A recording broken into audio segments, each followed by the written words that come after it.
You learned very early that having needs made you uncomfortable to be around. Not because anyone said it directly, but because you noticed how silence was rewarded, how asking for comfort created distance, how your feelings, when you showed them, seemed to overwhelm the very people who were supposed to hold them. So you stopped. Not all at once, but gradually, quietly, the way a child learns to stop reaching for a hand that isn't there.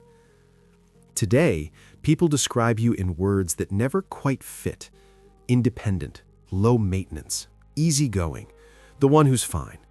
And you are fine. You've made sure of it.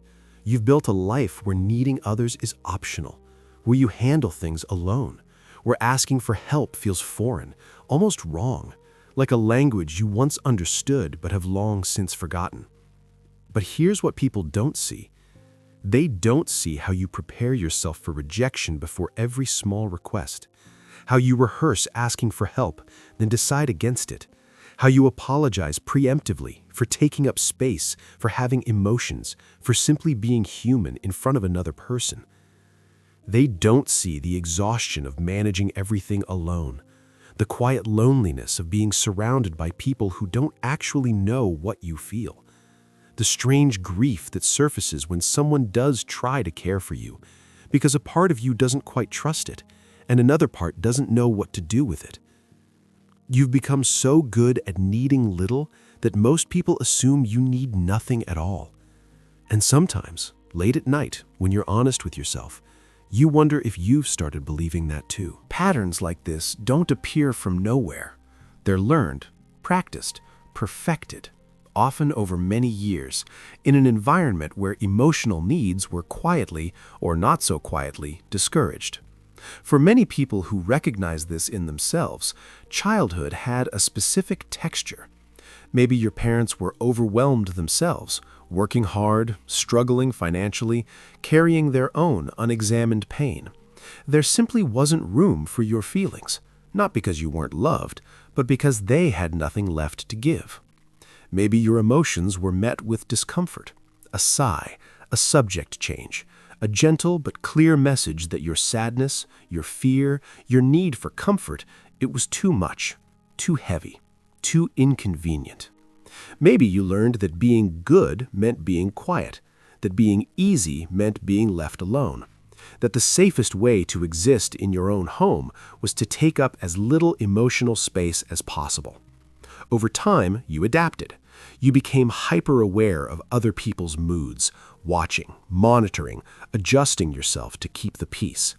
You learned to soothe yourself because no one else was coming to do it. You stopped asking for what you needed, because asking only reminded you that it wouldn't be given. Psychologists sometimes describe this as emotional neglect.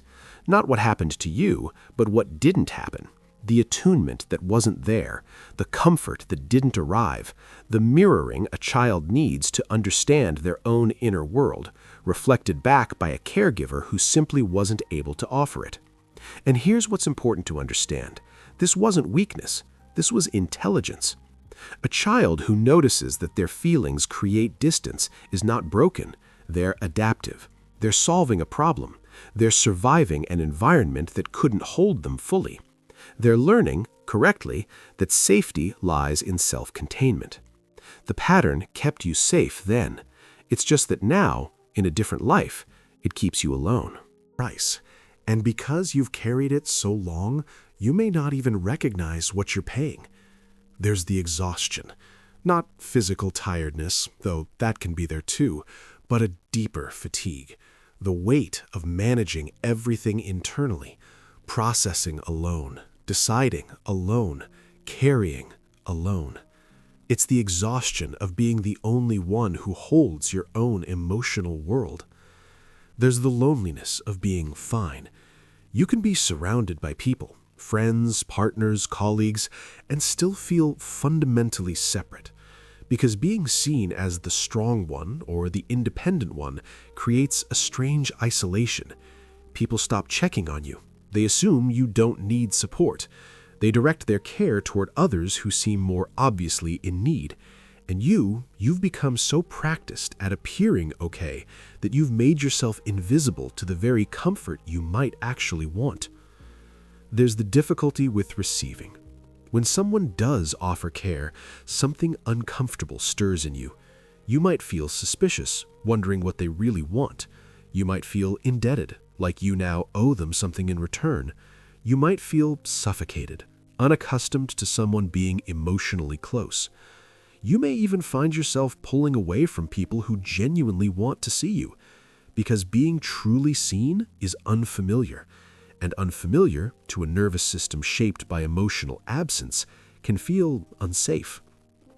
And there's the disconnection from yourself. This may be the quietest cost of all.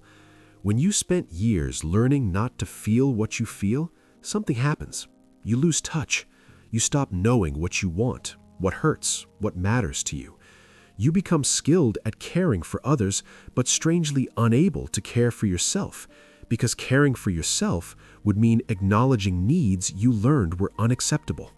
Sometimes, in quiet moments, driving alone, lying awake, standing in the kitchen with nothing demanding your attention, you might sense something underneath the calm surface, a sadness without a clear source, a longing you can't name, a question that surfaces and then disappears before you can fully form it.